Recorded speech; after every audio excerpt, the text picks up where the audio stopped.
Szeleukida birodalom. A Szeleukida birodalom ókori Ázsia egyik legnagyobb és legösszetettebb állama volt, amely Nagy Sándor hódításainak keleti örökségéből jött létre, és a hellenisztikus világ egyik meghatározó hatalmává vált. A birodalmi sorban a Méd birodalom után és a Pártus birodalom előtt helyezkedik el. A Pártus birodalom alapítója, első Arsak fellázadt és legyőzte a Szeleukida birodalmat, ezzel létrehozva a Pártus birodalmat. Alapítás és terjeszkedés.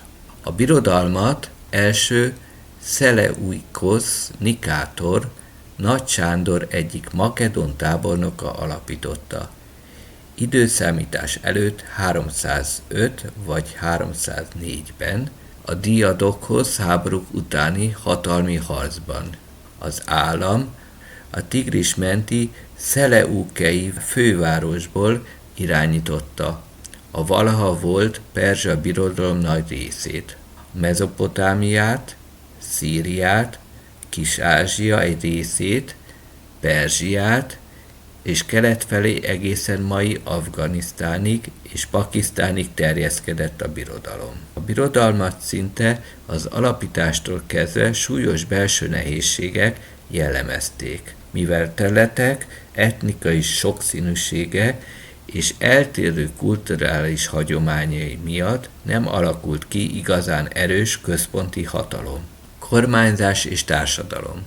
A szeleukidák hellenizáló politikát folytattak. Új városokat alapítottak, görög telepeseket telepítettek le, fejlesztették a közigazgatást, védműveket építettek. A birodalom társadalmát a görög elit és a helyi arisztokrácia uralta, miközben a helyi népek gyakran engedélyeket, autonómiát kaptak, ha lojálisak voltak. A királyi udvarban és adminisztrációban a görög nyelv dominált. A hellenisztikus kultúra a helyi hagyományokkal ötvöződve sajátos keleti görög civilizációt hozott létre. Katonai konfliktusok és hanyatlás. A Szeleukida birodalom folyamatos háborúkat vívott nyugaton, Ptolemaida Egyiptommal, szíriai háborúk, keleten pedig indiai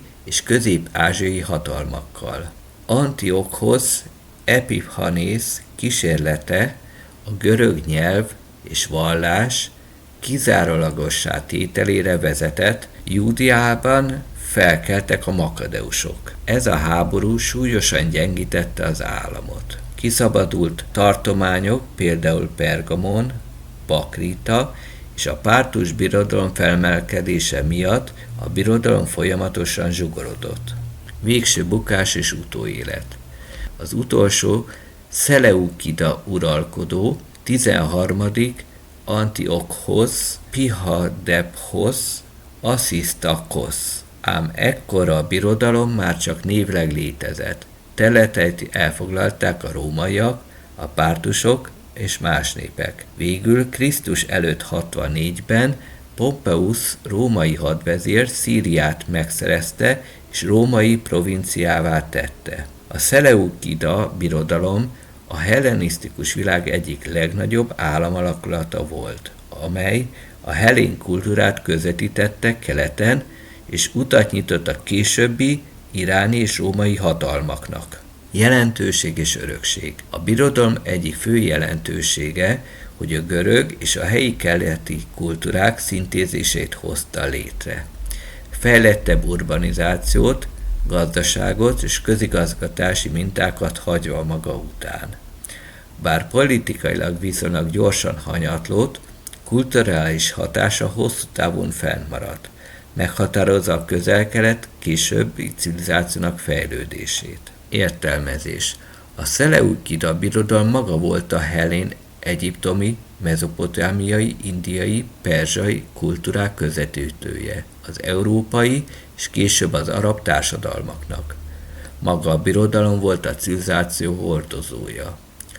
A szeleukida birodalom kultúrájából jött létre maga a római, majd az európai kultúra társadalom. Tehát a szeleukida birodalom nélkül nem lett volna mai európai kultúra. A szeleukida birodalom tudása és maga a kultúra a mezopotámi társadalmakból jött. A legelején az ubaid kis és zagroszi társadalmak tudása és ismeretein alapszik. De ez az érdekes, hogy a zagroszi társadalom túlélt valamit, és valószínűsíthető, hogy egy korábbi társadalom tudását menekítették át és mentették meg. Majd ezt a tudást adták át a következő társadalmaknak, amelynek a legvégén a mai modern európai kultúrkör jött létre. Tehát a kezdeteket nem ismerjük. Sőt, maga a nyugati világ és kultúra se jött volna létre a szeleukida kultúra nélkül. Tehát maga az európai ember és civilizáció se lenne, hanem lett volna szeleukida kultúra, birodalom. Ez az óriás birodalom adta az alapjait a mai világunknak, de a sorban legkritikusabb a zagroszi kultúra volt. 26 000 évvel ezelőtt volt a töréspont, és ők túlélték és felvirágoztak. Továbbadták tudásukat és minden ismeretüket. Tisztelettel adózunk előttük. Köszönöm figyelmeteket, sziasztok!